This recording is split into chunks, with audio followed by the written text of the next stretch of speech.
Alhamdulillahilladzi asra bi'abdihi lailan minal masjidil haram ilal masjidil aqsa alladzi barakna haulah.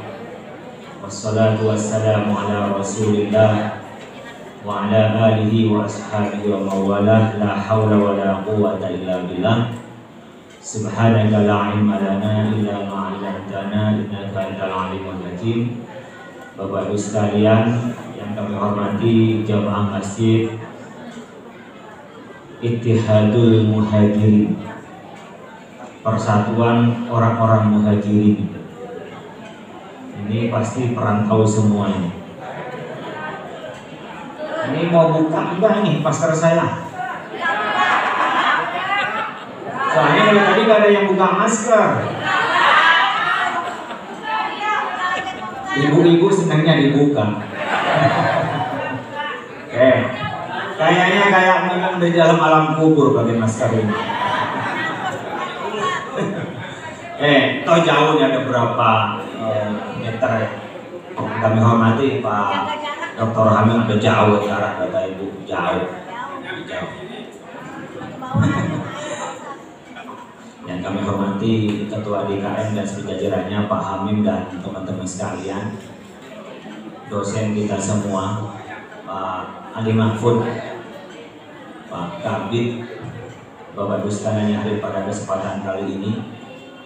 Ya, alhamdulillah kita bisa silaturahim saat pandemi. Ini katanya kumpul-kumpul pertama nih ya. Iya. Kalau kumpul pertama biasanya lagi keranjingan. 2 tahun kita nggak pernah keluar rumah, ya kan? Tahu-tahu ketemu udah pada ubanan semua. Ya, pokoknya masa COVID ini orang cepat ubanan, cepat rentak. Betul ya? Nggak tahu apa yang dipikirin tuh, cepat rentak, ubanan. Teman saya tuh lama, cuma masa COVID aja, nggak ketemu 2 tahun lamanya. Masya Allah, ketemu udah tua banget, udah putih semua rambutnya, udah meninggalkan dunia hitam. Ya, udah putih semua rambutnya. Nah, kalau ini pertama kali ibu bapak sekalian mau sampai jam berapa? Sampai subuh sampai pagi. Oke. Saya tadi mikir, wah ini masih ada penerimaan hadiah. Sebenarnya yang terima hadiah nggak penting, tapi ibu-ibunya yang motoin. Dan sepanjang nyari mana anak saya itu. Nggak ada yang nyari mana ustadznya. Nggak ada yang nyariin. Siapa yang ngajarin anak saya itu nggak nyariin. Pokok anak saya sebelah mana? Yang difoto yang anak saya doang. Itulah egonya kita Bapak Ibu sekalian. Jadi sekali-sekali kita itu untuk mengukur diri itu baca Isra Mi'raj Nabi besar Muhammad SAW. Jadi mengukur kita ini biar tidak egois, hanya menang sendiri, hebat sendiri. Iya, kita ingati Isra Mi'raj yang tidak mungkin menurut akal itu bisa terjadi. Ya. Coba. Apa mungkin dulu orang tua meninggal kita nggak datang tuh, mana mungkin. Saudara sakit tidak nengokin, mana mungkin. Ini ada bimbingan saya nih, Pak Ali Mahfud ini. Ketemu saya, nggak mau salaman. Gimana saya mau promotornya nggak mau salaman sama saya? Dan dia ketawa dan tidak ketawa, saya nggak tahu. Dia ketawa katanya. Cuman matanya aja mengecil begini. Karena mulutnya ketutup masker. Jadi yang dulu itu tidak mungkin, sekarang menjadi mungkin. Jadi kalau dulu tuh orang ngaji pakai Zoom itu kayak nggak masuk akal. Tapi sekarang menjadi biasa. Apa? Physical distancing. Iya kan? Sholat saja coba ibu bapak sekalian, sholat. Dulu orang kalau sholat dulu ada yang ngejar kaki orang kan? Kaki pergi, dikejar lagi kakinya. Kaki pergi, dikejar lagi kakinya. Ada nggak di sini? Ada. Kalau ada yang ngejar kaki, injak aja kakinya. Kaki itu, artinya rapat itu bukan berarti numpuk ya. Itu beda rapat menumpuk itu. Nah sekarang malah kita harus jaga jarak. Ya, saya kemarin itu diundang oleh kerajaan Saudi ke Riyadh, berangkat tanggal 21. Baru kemarin 27 saya balik. Jadi ini masih banyak malaikatnya ini. Saya sampai di Madinah itu juga ada jaraknya. Di Madinah ada jaraknya sholat itu. Meskipun lucu juga, sholat berjarak, pulang berdesakan. Jadi memang banyak yang aneh-aneh gitu loh. Ya gimana daripada nggak jaga jarak sama sekali. Yang khawatir itu suami istri jaga jarak. Nah ini bahaya kalau suami istri jaga jarak, ini bahaya. Di Mekah itu umroh itu dibatasi sekali. Ada suratnya dipegang begini, surat bahwa kita bisa masuk. Dan itu hanya masuk dari satu pintu yang dari arah Aziziyah itu. Dan itu yang langsung ke Ka'bah. Kalau yang tidak umroh tidak boleh masuk di situ. Pertama menunjukkan surat, yang kedua kalau laki-laki pakaian umroh. Kalau perempuan kan nggak ada bedanya antara umroh dan tidak. Tapi harus pakai surat. Memang bisa tawaf, tapi nggak bisa dekat ke Ka'bah, di jaraknya sekitar 3 meter dari Ka'bahnya itu. Sampai selesai sa'i. Nah kalau tidak umroh, dia di lantai 2, lantai 3, dua pas sekalian. Nah sekarang kita bisa lihat yang tidak mungkin dulu ya orang berjumbulan itu di depan Ka'bah. Sekarang ngam, santai, gak banyak banget. Dan ternyata di sana juga di depan Ka'bah itu yang orang juga tawafnya kadang-kadang senggolan, giliran sholat ada jaraknya. Jadi bukan di Ittihadul Muhajirin saja yang ada jaraknya, di Mekah pun juga ada jaraknya. Jadi kalau ada aturan pakai jarak, ya pakai jarak. Kalau memang di sana hijau, tadi katanya Pak Kabit masih level 3. Itu baru level 3. Kalau sampai level 7 gimana? Saya nggak tahu level itu level berapa ini nanti. Sampai level 7 bisa jadi. Dan kalau memang kata pemerintah itu dalam kondisi merah, kondisi bahaya, ikuti pemerintah. Ya ikuti, karena kita nggak tahu. Yang tahu pemerintah. Saya pengen lebih utama Pak, tapi kalau itu bahaya, jangan. Karena kita tidak mengajarkan ibadah itu harus yang bahaya. Ya. Ikuti pemerintah saja Bapak sekalian. Ikuti, karena apa? Ati Allah wa ati Rasul wa ulil amri. Kalau nanti agak sedikit hebat, ini kan masih ngumpul Pak, bisa ngumpul lagi, ya nggak apa-apa lah. Ini aturan, ikuti aja dulu. Kalau ada apa-apa, yang tanggung jawab adalah pemerintah. Ibu bapak tidak ikut pemerintah, itu tanggung jawab sendiri di dunia dan di akhirat. Jadi kalau aturan disuruh rendang, ikutin rendang, yang bikin aturan itu tanggung jawab. Jadi ikuti saja, jangan maksa-maksa. Jadi tidak perlu maksa-maksa. Oleh karena itu ketika Rasulullah SAW melakukan tawaf di Masjidil Haram, pulang ke rumahnya, baru rebahan, datang malaikat Jibril. Ya Muhammad, engkau diutus oleh Allah Subhanahu wa Ta'ala untuk melakukan Isra dan Mi'raj. Langsung ikut. Rasulullah langsung ikut. Kenapa? Karena malaikat Jibril diperintah oleh Allah. Demikian kita, kalau kita diajak kebaikan oleh pemerintah, diajak kebaikan oleh ulama, jangan pernah menentang, ikut saja. Daripada kita bikin sendiri gak tahu alasannya, nanti diminta pertanggungjawaban di hadapan Allah. Di malaikat Jibril diajak berangkat. Setelah tawaf itu rebahan. Dan di Yaumul Huzni saat Nabi Muhammad SAW sedih. Kenapa? Istrinya wafat. Nabi Muhammad itu istrinya wafat itu sedih. Ada nggak di sini yang istrinya wafat itu senang? Ada nggak? Wah ini pasti yang ngomong yang janda.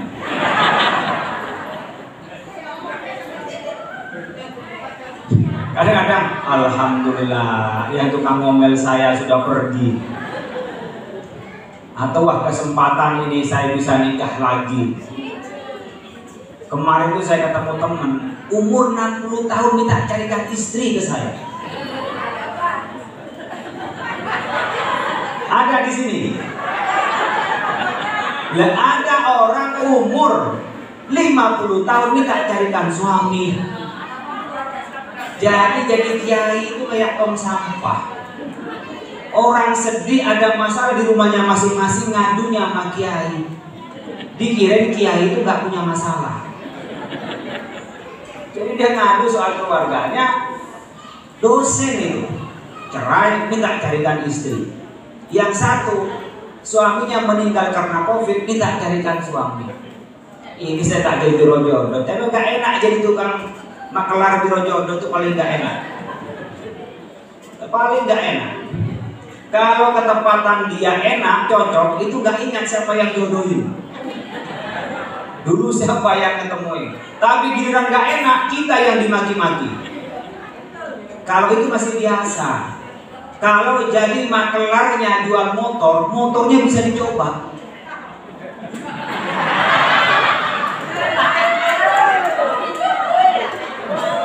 Saya cerita motor kok sudah pada teriak-teriak ini apaan ini.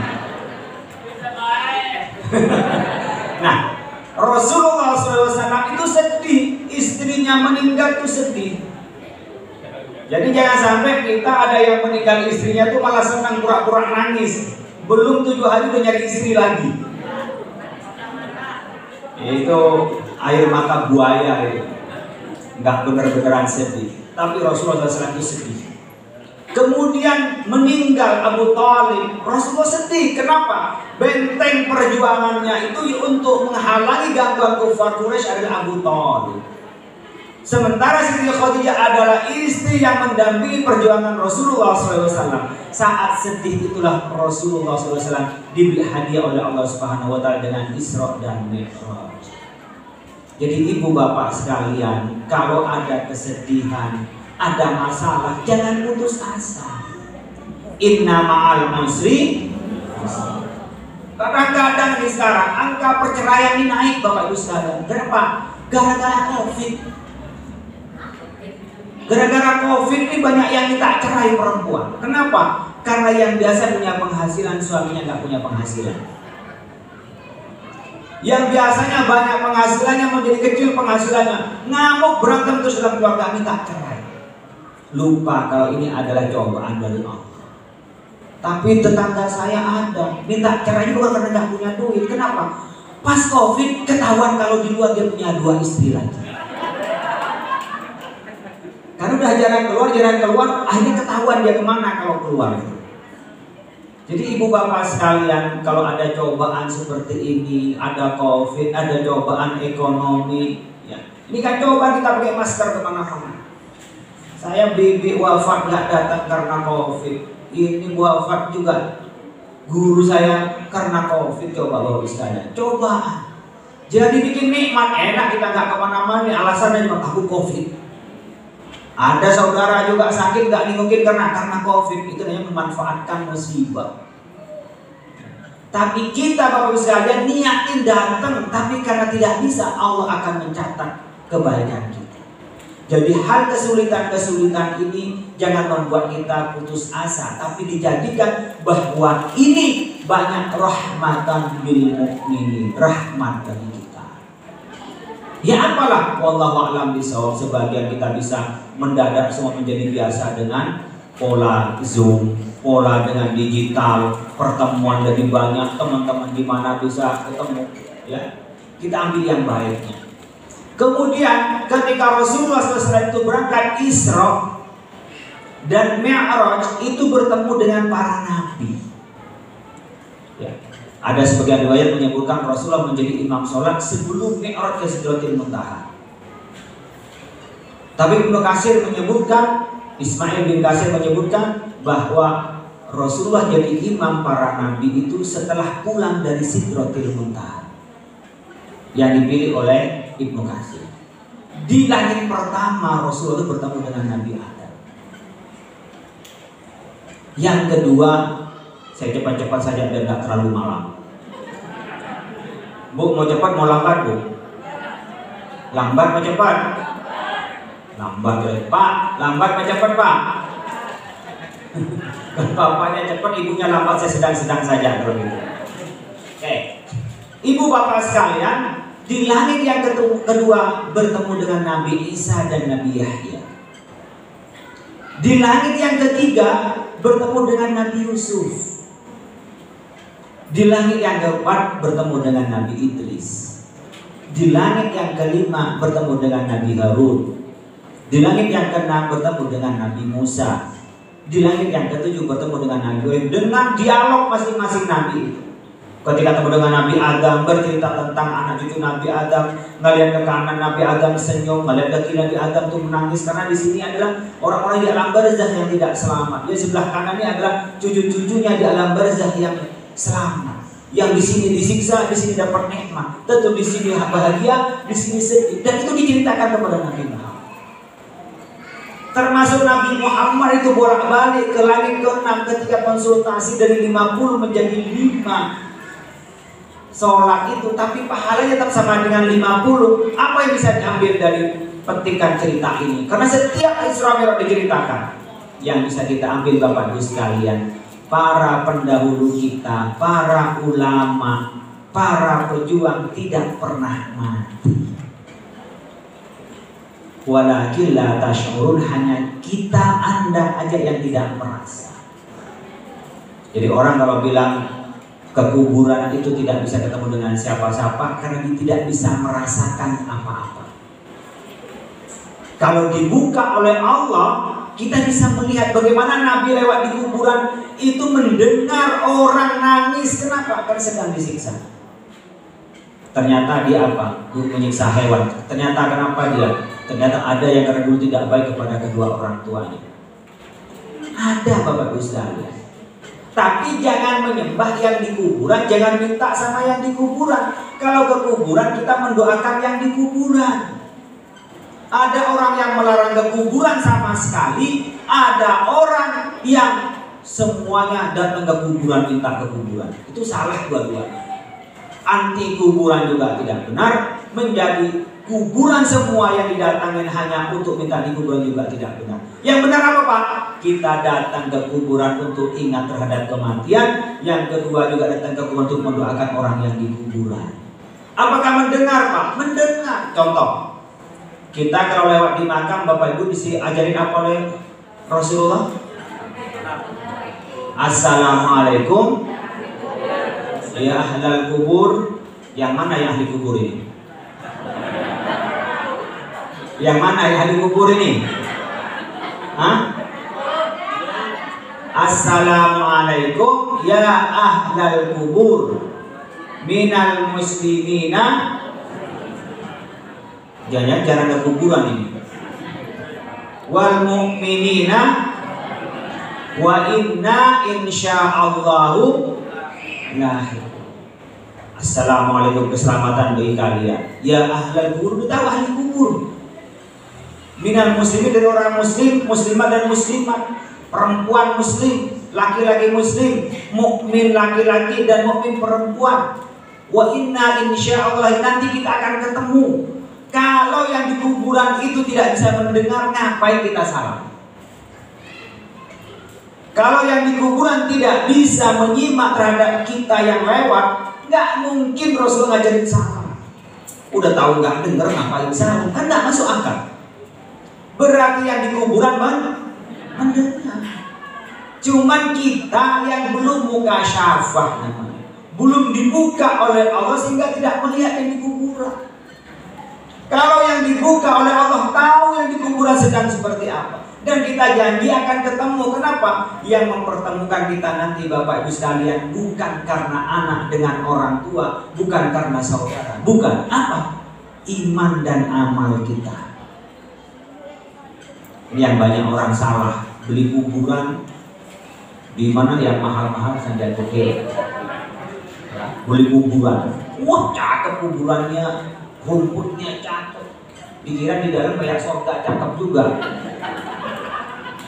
Spoi-spoi gitu kan ya, kira kipas-kipas. Itu kalau hidup Kalau orang mati amalnya. Maka tadi Pak Amin sampaikan terima kasih kepada donatur yang nyumbang masjid, terima kasih yang nyumbang pada anak yang sekolah, orang yang nggak mampu dibayarin, dia belajar ilmu, kemudian dia mengajarkan, kemudian dia mengajarkan lagi.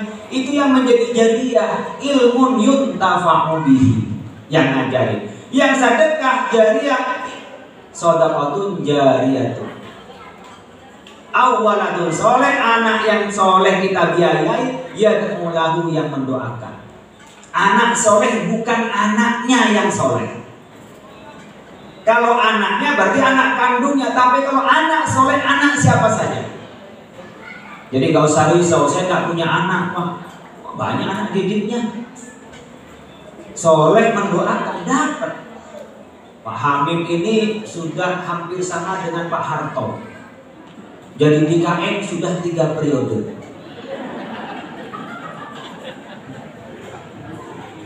Ya, udah 3 periode ya? 4 periode. 1 periode berapa tahun? Berapa? 5 tahun. Udah 20 tahun.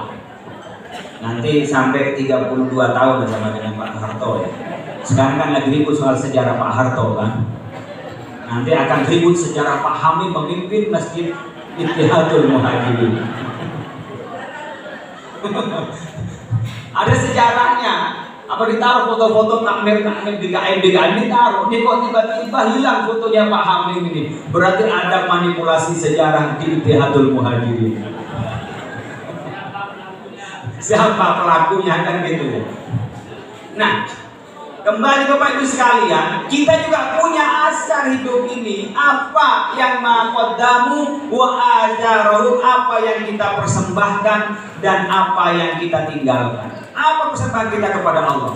Bahwa kita pernah hidup ini dengan membuat kebaikan.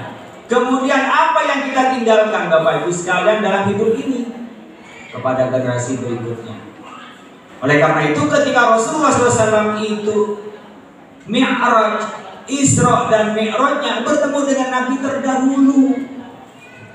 Jadi para nabi pejuang-pejuang itu wala tahsabanna alladziina qutilu fi sabilillahi amwat bal ahya, tidak pernah mati, dia hidup.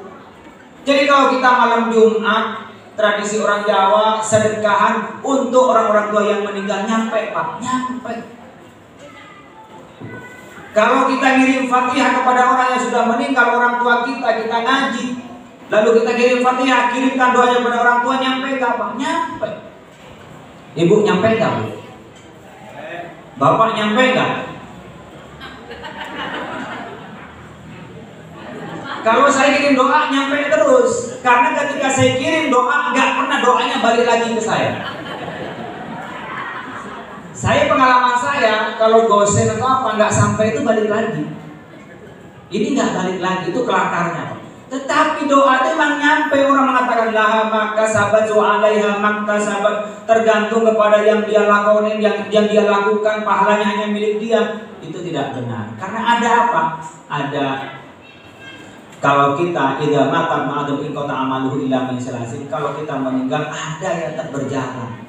Itu ada hadis yang sahih menyebutkan hal itu. Maka Nabi Muhammad SAW itu melewati generasi-generasi terdahulu. Demikian juga kalau kita jadi pemimpin, jangan hanya memimpin pada periodenya, tapi menghormati terhadap pemimpin-pemimpin sebelumnya. Tradisi buruk kalau seorang pemimpin menghancurkan, merendahkan terhadap pemimpin sebelumnya. Coba bisa dilihat Bapak Ibu sekalian, ketika Rasulullah SAW itu hijrah dari Mekah ke Madinah, diterima oleh kaum muhajirin, oleh Ansor. Kaum muhajirin, orang yang hijrah, diterima. Apa? Dengan kepedulian. Maka Rabbana la tuzigh qulubana ba'da idh hadaytana wa hab lana min ladunka rahmatan wal ikhwanil ladzina sabaqu Rabbana ighfir lana wa li ikhwanil ladzina sabaquna bil iman wa la taj'al fi qulubina ghillan lil ladzina amanu rabbana innaka ra'ufur rahim.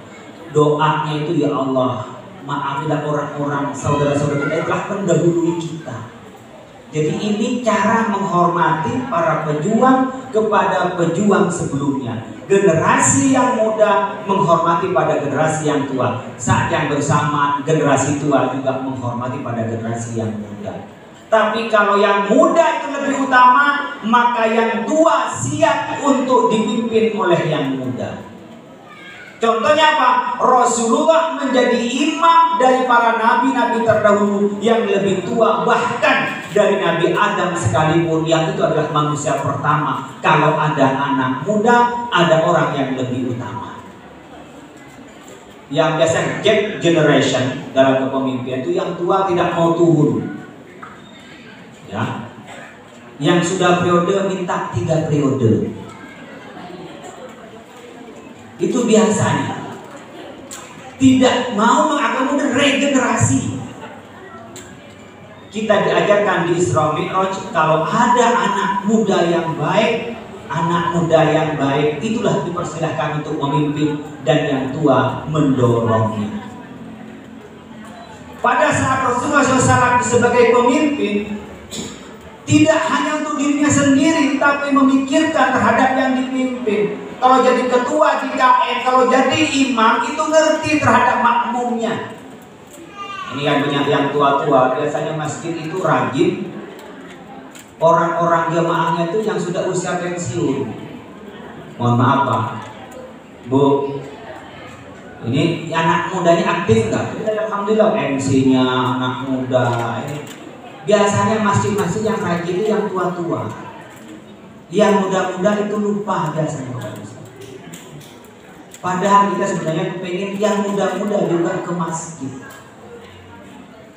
Ketika Rasulullah SAW itu meminta agar diturunkan dari 50 jadi sampai 5, 50, 45, 40, 35, 30, 25, 20, 15, 10 sampai 5, konsultasi dengan Nabi Musa. Karena Nabi Musa ada orang yang berpengalaman memimpin orang Yahudi yang itu banyak akalnya.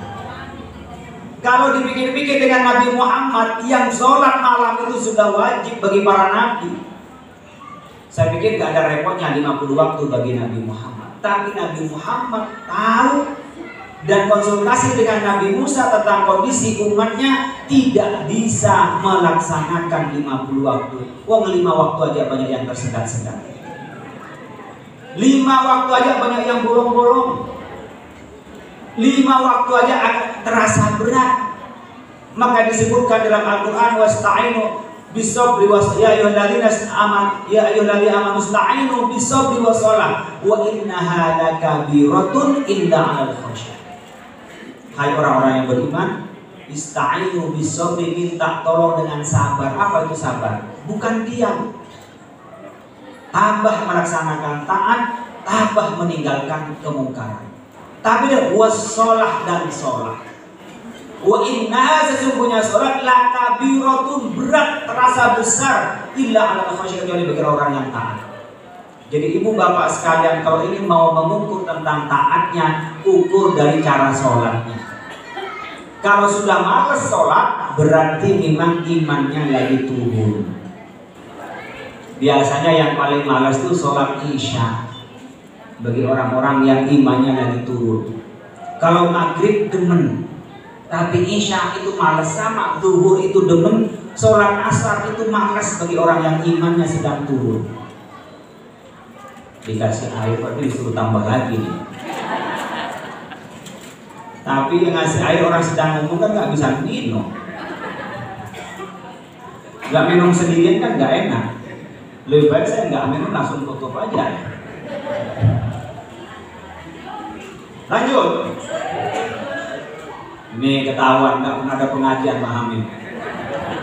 Padahal cuma lihat begini aja di ya, malah gitu aja sendiri. Wah, asik sendiri depan kamera. Kalau saya udah biasa ngomong sendiri, kalau syuting cuma sendirian sama kameramen doang.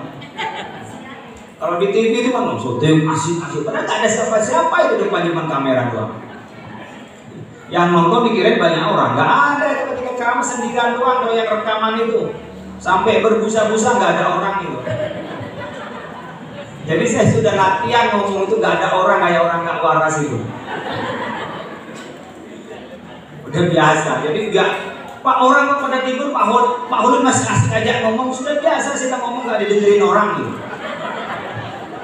Jadi aman-aman saja meskipun saya tidak didengerin orang. Oke. Ibu bapak sekalian, minta tolong dengan sholat. Ini oleh-olehnya Isra dan Mi'raj itu pesannya hanya sholat. Kalau mau mengukur orang baik di dunia dan akhirat, ya sholatnya. Kalau punya calon menantu, lihat aja sholatnya itu seperti apa.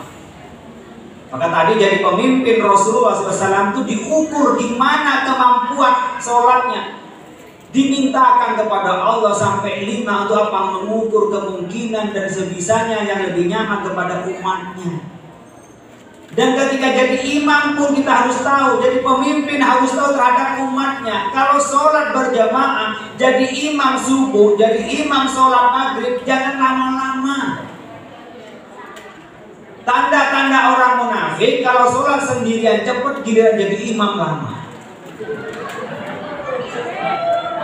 Ini kayaknya ada pengalaman di sorak-soraknya. Ya, saya ulangi lagi, ibu bapak sekalian, tanda orang ria, kalau sholat sendirian cepat, kalau sholat jadi imam lama. Harusnya dibalik, kalau sholat berjamaah jadi imam, sekedarnya, tidak harus cepat-cepat, sekedarnya, kalau sholat sendirian yang lama. Kalau kita kepada orang lain mentoleransi, tapi bagi diri sendiri diperketat cara beragamanya. Jangan dibalik. Kepada orang lain ketat, dikit-dikit haram, dikit-dikit menyalahkan, giliran dirinya sendiri seenaknya. Kok betul-betul benar? Kok betul-betul itu benar? Ini sama dengan kita baca khutbahnya lama, giliran sholat cepat. Ini tanda-tanda orang gak pintar. Orang pintar itu khutbahnya cepat, sholatnya lama. Islam ajarkan itu, sama dengan kita. Kalau kita diajar dalam Islam, cepat tidur, cepat bangun. Bukan terlambat tidur, terlambat. Nah, kalau gitu kita cepat tidur aja. Udah jam berapa ini? Udah jam setengah 11. Tidur di atas jam 12 itu nggak terasa apa-apa sudah. Nggak ada detoksifikasinya. Jadi kalau nggak karena ada pengajian gitu, cepat tidur aja. Jam 9 tidur, jam 3, jam 2 kita udah bangun. Nah, kita diajarkan Bapak Ibu sekalian bahwa apa? Ketika kita ini jadi imam, kita harus tahu orang yang di belakangnya. Saat Rasulullah SAW mengutus Mu'adz bin Jabal sebagai gubernur Yaman. Mu'adz bin Jabal ini kalau sholat subuh lama, bacanya surat Al-Baqarah sampai selesai. Kira-kira insya Allah pas noleh ke belakang imamnya makmumnya pada kabur semua. Habis ya, mana nih kok nggak ada. Makanya apa Pak nanti imam Pak surat Al-Baqarah. Waduh, udah nggak jadi makmumnya. Besok ditanya, Pak kemarin kelamaan Pak jadi baca surat Al-Baqarah jadi imam. Terus sholat ini yang lebih pendek apa? Apa? Surat Al-Fil. Waduh, Baqarah itu kan sapi, Fil itu kan gajah. Dan Baqarah aja panjang itu gimana surat Al-Fil katanya. Akhirnya orang nggak ikut berjamaah. Jadi kalau jadi imam harus ngerti. Ketika Mu'adz bin Jabal itu jadi imam, itu banyak yang protes. Dan kalau subuh-subuh orang mungkin tua nggak kuat lama-lama berdiri. Mungkin juga ada yang sakit perut. Mungkin ingin segera berangkat ke kantornya, apalagi di bandara aku bacanya tuh panjang-panjang, kan bisa ketinggalan ke pesawat. Gara-gara apa? Keasikan imamnya. Nah, Mu'adz bin Jabal ketika jadi gubernur, jadi imam, kelamaan, akhirnya apa? Ada yang mengadu kepada Rasulullah SAW. Ya Rasulullah, itu Mu'adz bin Jabal kok jadi imam kelamaan ya Rasulullah. Yang tua nggak kuat berdiri, yang punya keperluan sampai terlambat semua. Dipanggil oleh Rasulullah SAW Mu'adz bin Jabal. Afattanun anta ya Mu'adz. Mu'adz, kamu kok bikin gara-gara? Kaget ya. Kau bikin masalah, bikin fitnah. Afatan, kau bikin fitnah, kau bikin masalah ya Mu'adh. Kaget, masalah apa ya Rasulullah? Dia disampaikan bahwa kalau kamu sholat itu kelamaan, di belakang jamaahmu itu adalah pada maitu kata orang Jawa, pada marah-marah di belakangnya itu. Dan akhirnya apa? Sholatnya tidak khusyuk. Pernah ditegur, jadi tidak salah kalau di DKM ada imam kepanjangan itu kasih tahu. Tapi jangan dikeplak dari belakang lagi sholat. Ini jangan dikeplak, ya. Jadi kita cara ngingatin pun juga ada caranya. Kalau laki-laki itu salah, kalau kelamaan dia mungkin bisa mufaroh. Kalau kelamaan nggak kuat berdiri, bisa ganti duduk. Tapi kalau ada salah, imamnya laki-laki diingatkan dengan apa? Subhanallah. Kalau perempuan salah sebagai imam oleh perempuan diingatkan dengan apa? Tepuk, tapi bukan tepuk tangan pramuka, pramuka. Enggak gitu. Artinya apa? Kalau kita sebagai rakyat melihat pemerintah, melihat pimpinan salah, ada cara mengingatkannya. Tapi tidak berarti karena dia jadi pemimpin, jadi imam, nggak mau diingatkan. Wong kita juga baca ayat kadang-kadang lupa, diingatkan dari belakang dengan cara membaca yang sama biar imam meneruskan. Jadi salah itu diperbaiki, bukan satu yang aib, karena manusia makhluk khata' wan nisyan. Minta maaf. Ya kayak kita biasakan, dan biasakan juga memaafkan. Wal 'afina anin nas. Ciri-ciri orang tahu ada orang yang memaafkan kepada yang lain. Nah, Bapak Ibu sekalian, mencerminkan bagaimana kepemimpinan Rasulullah SAW, dan tiangnya dari agama kita adalah sholat. Sholat itu tiangnya. Jadi kalau nanti kita hidup ini diukur baik dan tidak baiknya dari sholat. Demikian juga awwalu ma yuhasabul abdu yaumal qiyamati as-sholat. Pertama kali dihisab nanti adalah sholatnya. Jadi kalau memperingati Isra Mi'raj itu memperingati kira-kira sholat kita sudah benar atau tidak. Itu ada sholatnya yang wajib, ada penyempurna yang wajib. Sholat maktubah itu penyempurna yang wajib. Jadi kalau nanti sholat kita ini tidak khusyuk, dihisab oleh Allah, itu bisa ditutupi dengan rawatibnya. Kadang-kadang kan gini Ibu Bapak sekalian, ketika kita sholat itu takbir Allahu Akbar, ingat semua, belum angkat cucian, ya, belum bikinin kopi suami, ya kan, kompornya nyala, itu ingat semua. Berarti sholat itu memperlambat pikun. Bahkan kunci hilang itu pas takbir, ingat naruhnya di mana. Ini yang ketahuan yang pengalaman. Artinya apa? Pertama, sholat itu melatih konsentrasi, menghilangkan pikun. Yang kedua, cobaannya orang sholat itu tidak khusyuk. Katanya tabi'in disebutkan la sholata illa ma uqila minha, tidak sah apa tidak ada pahalanya sholatnya kecuali yang khusyuk. Khusyuk satu detik itulah yang dapat pahala. Dan satu detik yang punya efek tanha anil fahsya'i wal munkar. Tapi buat sholat dari awal sampai akhir tidak khusyuk sama sekali, sah sholatnya tapi tidak punya efek apa-apa. Jadi kalau ada orang rajin sholat tapi kok nggak ngefek apa-apa terhadap kehidupannya, berarti sholatnya belum benar. Kalau saya di pesantren saya, pesantren Cendekia Amanah Ibu Bapak sekalian, saya dari Mas Santri mulai kelas 1 SMP, juga ada kelas diniyah. Yang pertama saya tekankan, semester pertama harus sholatnya benar, mulai dari gerakannya sampai bacaan Fatihahnya. Karena kalau Fatihahnya sudah benar, melatih makharijul huruf dan tajwid itu mudah. Tidak mungkin ada orang fasih makharijulnya benar tapi baca Fatihahnya kelepotan. Tapi kalau sudah baca Fatihahnya benar, insya Allah belajar tajwid dan makharijul hurufnya itu juga benar.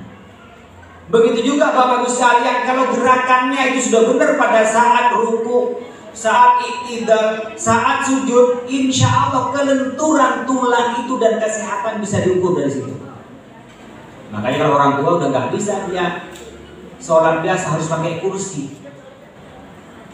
Coba kalau yang umuran 50 itu pas bangun tengah malam sholat pada rakaat pertama itu katanya berat sekali itu. Ketika naik krakok, iya, cetok gitu kan ya. Ini antara sambungan ini lutut, jari semua rampung, leher krak. Tapi coba ketika sudah di atas 4 rakaat itu udah nyaman. Kalau sholatnya membungkuk, dia pasti jalannya membungkuk. Kalau mau latihan gampang, sholatnya bikin tegak.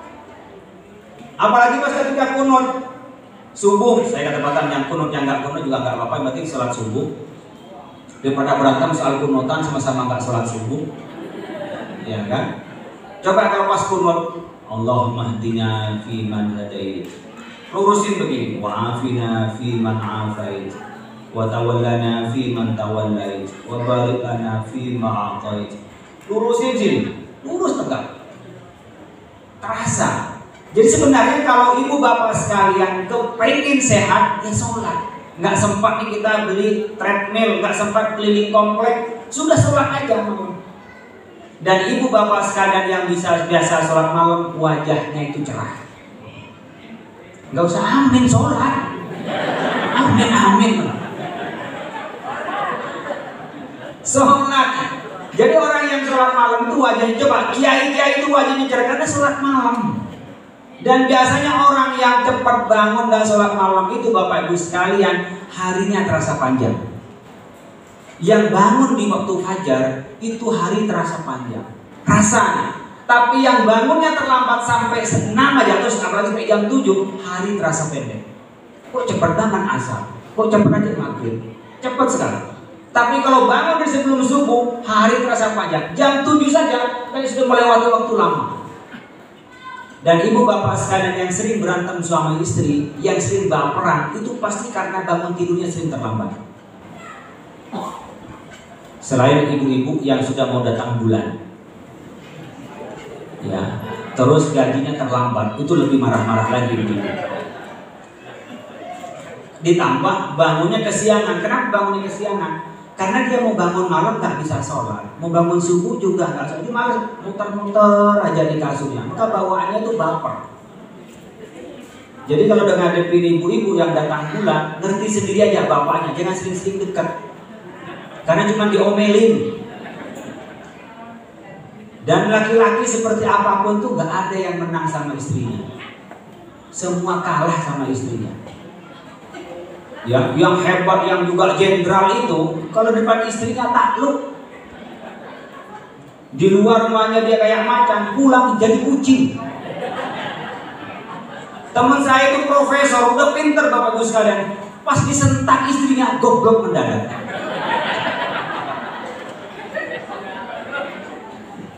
Ini ada yang pengalaman dari ketawa-ketawanya. Jadi Bapak Ibu sekalian, ketika kita jadi imam harus ngerti terhadap makmumnya, jangan sampai bikin fitnah. Jadi kalau masjid ini dibentuk, masjid ini ada di KM diroyokan kita semua, pastikan semuanya ini adalah merasakan memiliki dan sesuai dengan kebutuhan jemaahnya. Jadi bisa diukur nanti di Reni Jaya ini dengan masjidnya ini, coba sholatnya penuh atau tidak jemaahnya. Implementasi di jemaahnya. Nanti setelah jemaahnya ini guyup, nanti juga kehidupan bertetangga akan guyup. Tapi kalau sudah berjamaahnya juga tidak guyup, saya yakin juga bertetangganya juga tidak guyup. Ini ukuran bagi orang muslim. Maka Allah Subhanahu wa taala berfirman, wa'mur ahlaka bis-sholati wastabir 'alaiha. Perintahlah keluargamu dengan sholat dan bersabarlah. Apa artinya bersabar? Capek pun melakukan. Orang-orang yang mulia itu karena tidak pernah meninggalkan sholat malam. Para nabi dan rasul semuanya itu pasti diwajibkan untuk sholat malam. Bagi kita sunnah, bagi para nabi itu wajib. Wa minal laili fatahajjat bihi nafilatan laka asa ayyan asaka rabbuka maqamam mahmuda. Kalau punya maqamam mahmuda, fatahajjat bihi, tahajud. Ibu bapak gak cukup anaknya disekolahkan di sekolah yang mahal, yang bayarannya ratusan juta, gak cukup. Dari mana Pak yang bisa cukup Pak? Tahajudin tengah malam anak-anak kita agar anak-anak kita menjadi orang sukses. Ditahajud. Jadi bukan karena sekolahnya merasa sudah dititipkan di sekolah yang mahal, tidak. Allah yang akan mengubah. Dan doa ibu paling mustajab kepada anak kita, apalagi dilakukan pada saat sujud tahajud itu. Jadi wa'mur ahlaka bis-sholati wastabir 'alaiha. La nas'aluka rizqan nahnu narzuq. Allah tidak minta apa-apa, tapi dengan sholat Allah mudahkan rezeki kita. Ibu bapak, rezeki paling tinggi apa? Rezeki paling tinggi apa? Kesehatan, bukan. Anak, teman, oh iman, bagus. Yang pertama adalah iman dan ridha Allah. Yang kedua apa tingkatan yang kedua? Yang kedua setelah iman dan dapat ridha Allah itu nikmat yang kedua itu apa? Sehat. Islam kalau udah iman. Apalagi keluarga, teman, lingkungan yang baik itu nikmat yang kedua. Anak-anak baik, suami baik, istri baik, itu nikmat yang kedua. Ibu bapak kadang-kadang ketika miskin suami istri itu baik, pas giliran kaya, masya Allah, bapaknya nggak pulang-pulang sampai 3 kali lebaran. Tahu gitu lebih baik jadi orang miskin daripada kaya, kawin lagi, pindah sana nggak pulang-pulang. Demikian juga pas kaya ibunya sosialita, belanja sana, belanja sini, lupa juga mendidik anaknya nakal kena narkoba. Bapak ibu sekalian mungkin nyesal jadi orang kaya. Sederhana cukup hidupnya, anaknya hafal Quran, anaknya dapat beasiswa, suaminya juga perhatian dalam keluarga yang penuh dengan iman, nikmat Bapak Ibu sekalian. Jadi yang dikira bahwa dengan harta yang banyak lalu nikmat. Yang ketiga apa nikmat yang ketiga? Sehat. Baru yang keempat harta. Jadi harta itu paling bawah Bapak Ibu sekalian. Nahnu narzuq, Allah akan rezeki. Kita jadi tenang. Coba pancaroba begini kalau kita iman kepada Allah, kagak ngaruh. Ini pasti Allah akan memberikan rahmat kepada kita. Kalau menggantung pada orang bisa juga sakit, bisa juga orang celaka, bisa juga orang itu juga meninggal. Kalau dia pejabat bisa juga pensiun, bisa juga diberhentikan. Tapi ketika kita gantungkan kepada Allah, gak akan pernah kita merasa goyah, gak pernah kita merasa ragu. Ketenangan itu Bapak Ibu sekalian melebihi dengan rekreasi ke Belanda, rekreasi ke Amerika. Mungkin Bapak sekalian pergi kemana? Saya kemarin yang ke Mekah itu deg-degan, kenapa? Kalau saya nanti kena COVID, saya bisa dikarantina, nggak pulang-pulang. Jadi nggak menikmati juga. Tapi ketika kita sadarkan, sudahlah saya kena di mana, saya mau seperti apa, saya niat baik, saya serahkan kepada Allah, baru tenang. Ala bidzikrillahi tatmainnul. Dengan zikir pada Allah kita jadi tenang.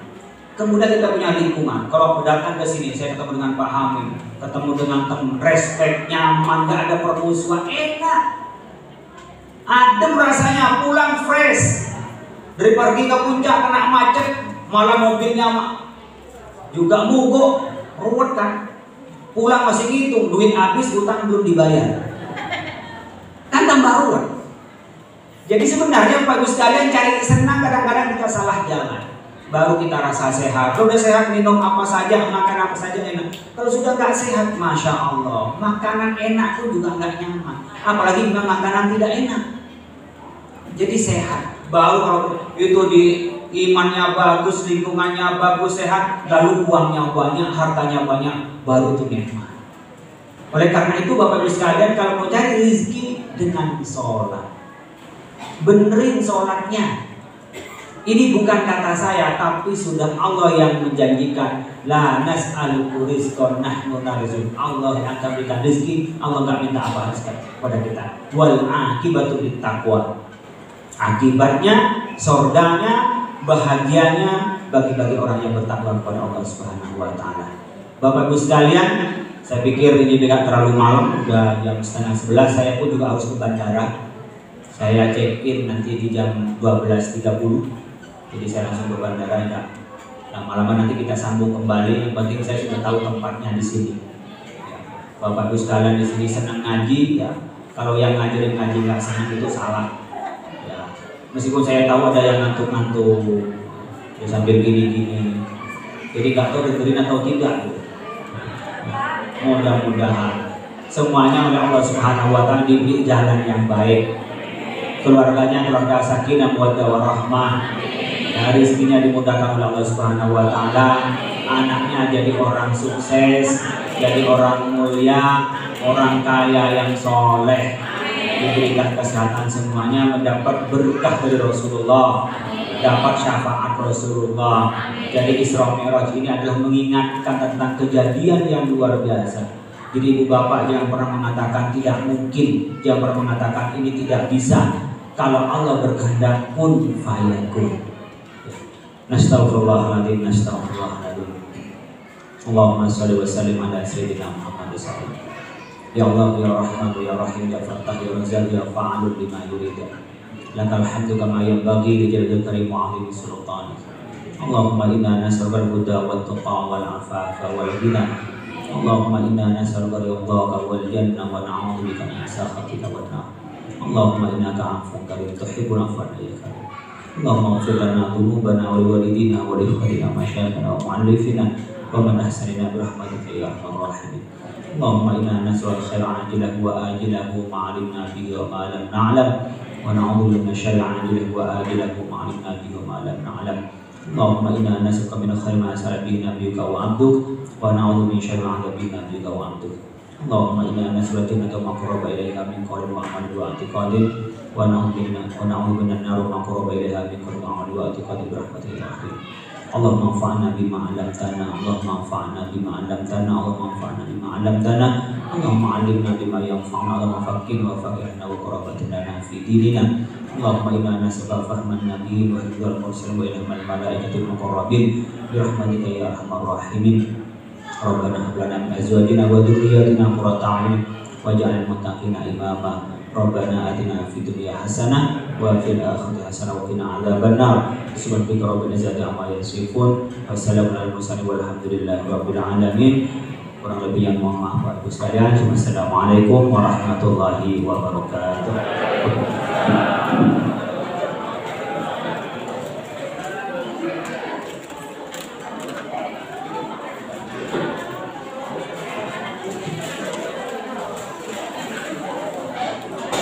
Jazakumullahu khairan katsir. Mudah-mudahan sisa ilmu yang beliau sampaikan khususnya pada malam hari ini dapat kita pahami dan amalkan dalam kehidupan sosial. Dan mudah-mudahan beliau mendapatkan keberkahan dan ridha Allah Subhanahu wa taala. Amin ya rabbal alamin.